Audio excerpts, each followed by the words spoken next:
Hello everybody, my name is Ratnos, and today I wanted to make a video about using your cooldowns in both Raid and Mythic Plus, and how to make sure you're not screwing it up, how to make sure you are getting the most value out of your cooldowns. So let's start off with Raid, and in Raid, in most Mythic Raid encounters, your goal is going to be to hit the maximum amount of your cooldowns over the course of a fight, while also making sure that you are cooldowning in certain spots that are the most important. You know, if there's a damage burn phase, if you can multiply it with your bloodlust, all of those are bonuses too.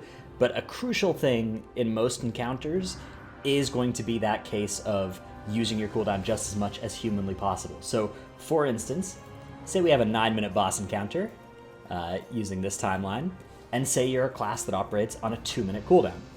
In this case, what's the total amount of cooldowns you can get here? Well, you get one on pull, and you get one at 2 minutes, one at 4 minutes, one at 6 minutes, one at 8 minutes. So we have 5 cooldown uses in this 9-minute encounter. Now, what does that mean for us? It means we actually have a little bit of flexibility with regards to when we use these cooldowns. If, for instance, the last phase begins and there's bloodlust popped at 7 minutes, well, we could maybe think about shifting our 6-minute cooldown over to 7, and then our last cooldown of the fight's going to be right at 9 minutes. So this maybe works if this is like a 9-minute 20-second fight, but if this is an 8-minute 40-second fight, all of a sudden we're losing a cooldown, right? And now we're just down to getting 4 cooldowns. A big rule of thumb for Mythic raiding is that it's almost always better to get an extra cooldown use than to have your cooldown be in Lust. So if this was the case, and if for some reason the fight was looking like this, assuming your cooldown is valuable before this Lust, you would generally still want to just fire off your cooldowns roughly on cooldown. And in fact, if things are looking like this might be a good indication that, hey, if the Bloodlust gets pushed back a little bit, maybe not just you, but maybe multiple people in your raid will find it overlapping with their cooldown, so that might be something to suggest. One thing that's often true in Mythic raid fights as well is that this... this is not actually what's important, right? Like in a lot of fights, you're actually like stopping damage. You know, you're stopping damage like right here. Maybe you're stopping damage like right here as you're waiting for a phase to push. So in those cases, you know, if you're stopping damage right before you get to an important phase that's a DPS check, then this cooldown is looking a lot less good, right? If you're going to press a damage cooldown and then you're going to have to stop damage anyways, well, it's kind of a wasted cooldown already. So maybe in that case, we think about moving this one up to line up with Lust, and we say, you know what, I'm going to lose a cooldown over the course of this fight, I'm going to parse less well, but because we're planning to stop damage anyways, this is going to be more effective for helping out the raid. And so you can see some cases like that in various Mythic raid fights from time to time. Another strategy for figuring out how to apportion your cooldowns is, rather than kind of building it out from 0 minutes, is actually building it backwards from, say, the end of the fight. So for instance, if you know that you're going to bloodlust the boss at like 6.5 minutes, and that's when the last phase starts, right? And this is the most damage intensive part of the fight, right? So all of this is phase 3, and this is where, you know, you really are wanting to do as much damage as possible in phase 3. All of a sudden we have a new parameter here, right? Rather than trying to fit as many 2-minute cooldowns over the course of the fight as possible, we're actually trying to fit as many into phase 3 as possible, and we're going to give bonus points for being able to get a cooldown into our Lust, right? So then what we'd want to do is we'd probably want to put a cooldown here and a cooldown here, right? And then from there we can work backwards and say, all right, well, now at the start of this fight, we've got a 6.5-minute fight, and so I can get 4 cooldowns into that, right? I can get 0, 2, 4, and 6. Oh, but hang on, I actually can't cool down for these last, like, minute and a half of this section, right? I have to, once we get to, the last cooldown I could use, right, is here. And any amount of time in here, this is actually banned. I can't cool down in here at all. So, now, all of a sudden, we're looking at this size fight, right? We're looking at 4.5-minute fight that we can apportion some cooldowns into, which means, well, we've got a 2-minute cooldown.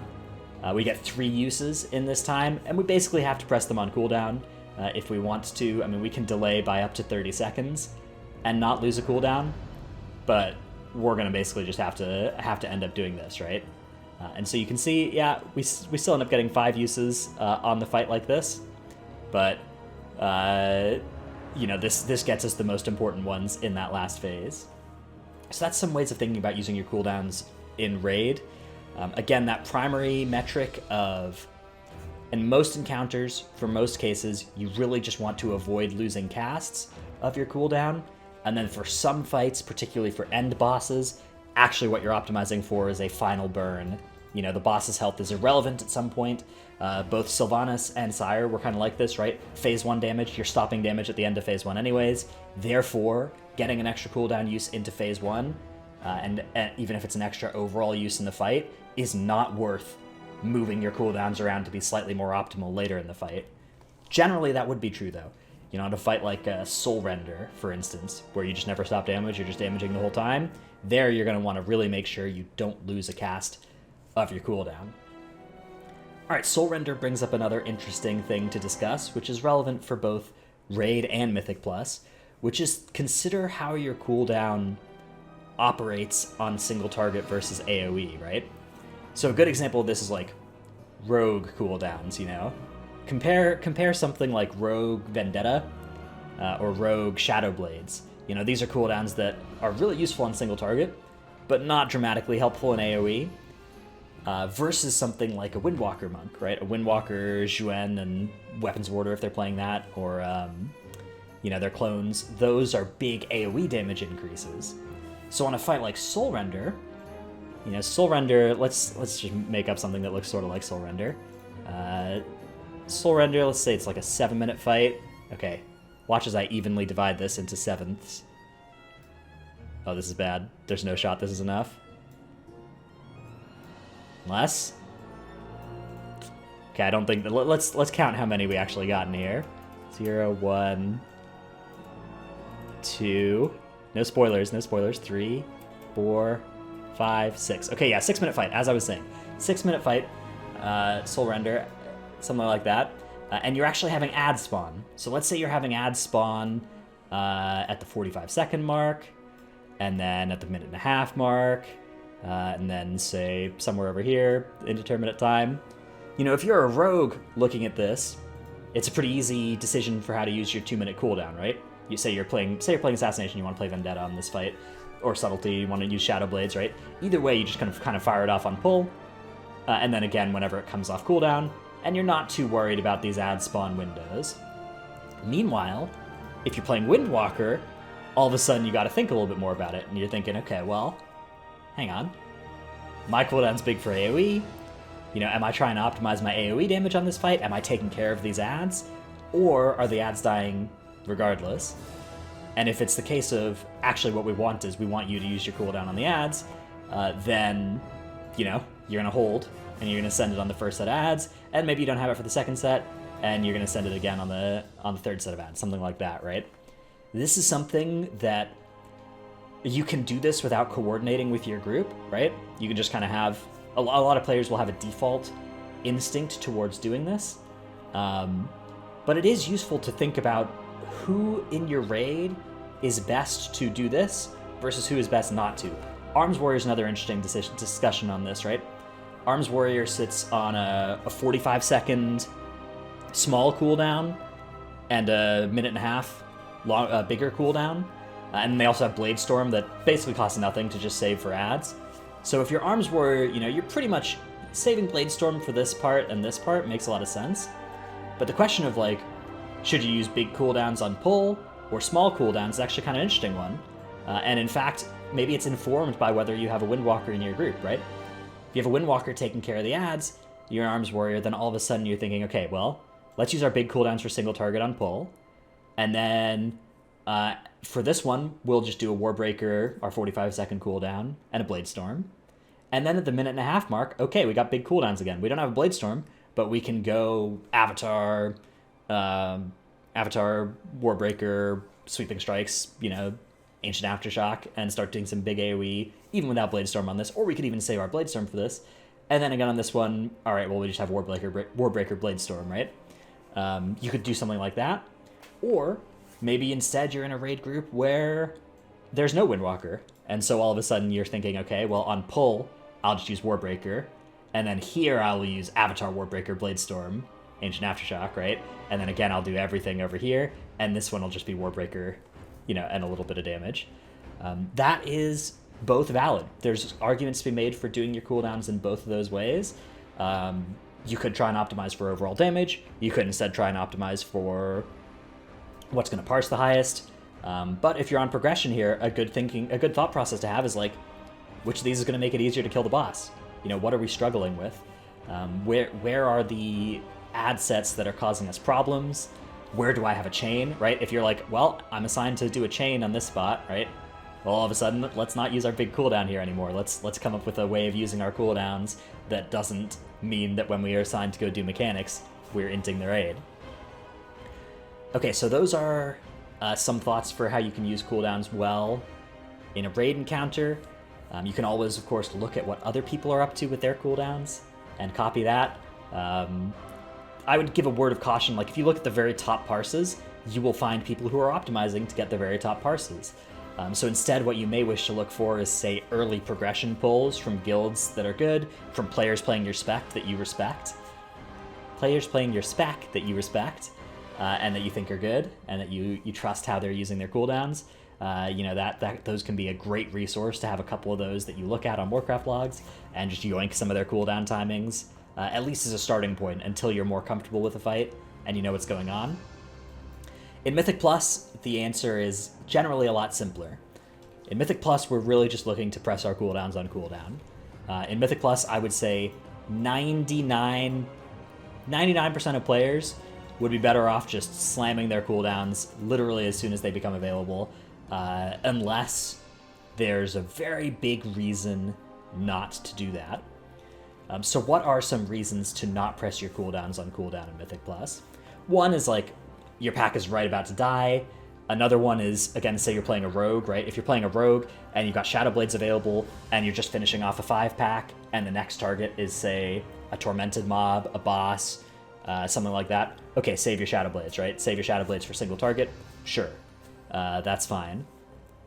But for the most part, in most cases, players hold on to their cooldowns way too often in Mythic Plus, and they're sitting there losing uses over the course of a dungeon, right? You could think about a dungeon as like a 30-minute raid fight, or like a 40-minute raid fight. So this is like 0, 10, 10, 20, 30, 37. Say this is how long your dungeon's going to be, right? And say you're that 2-minute class. You could try and get the perfect uses, right? And you could just be sitting there waiting until you see a good use and just press your buttons there, right? And these are like the big pulls throughout a dungeon. I'm like, yeah, it's not a bad idea. Or you can just press it literally on cooldown. And this is actually, I scuffed the scale a little bit, but if you press it just literally on cooldown, you get 5 uses per 10 minutes, and you're just blasting a lot more cooldowns over the course of the dungeon. This is almost always going to do better. What you can do is little adjustments to make it so that you're going to get the cooldowns where you need them. In particular, going into a dungeon, think about where are the most important pulls? Where is it a case that damage isn't about speeding up the dungeon, but is about making a pull safe, right? Killing this pull 10 seconds earlier doesn't just save us 10 seconds, but it means we're not going to wipe to it, whereas we would if it lived another 10 seconds. And then make sure you have cooldowns for those. Those are often going to be where Bloodlust is as well. So you can think about that and think about what one useful thought process is kind of just think like 5 minutes ahead in the dungeon. What's happening in 5 minutes, right? If you realize you're getting close to the end of the other side, right? You're getting close to the end of the other side. So the other side, we've got, we got Hakar that we're going to lust. And then we go into Moizala. And on Moizala, there's the ad platform, which we will denote with this pink. Okay, so there's the ad platform as well. Now you know you're going to have to use your cooldowns on the ad platform, right? So you're like, all right, well, we'll save our cooldowns for that. And also, we'll use them with Lust on Hakar, right? So now, as you're getting close to the Hakar wing, you actually have a lot of information made available as a result of this, right? This effectively creates a block, like a 2-minute block before this, where you're like, all right, Hakar is in 2 minutes, I'm not allowed to press my cooldowns, right? And again, before you get to Moizala and on pull on Moizala, you also know, all right, I'm not allowed to press my cooldowns here. You know, I need to save them so that I have them for that platform. And that actually gives you a lot of information, right? That then means, okay, well, you know, say we're doing a smallish pull and it's like right here, right? Like right here before we get into this 2 minutes before we know we're going to use our cooldowns, just press your cooldown.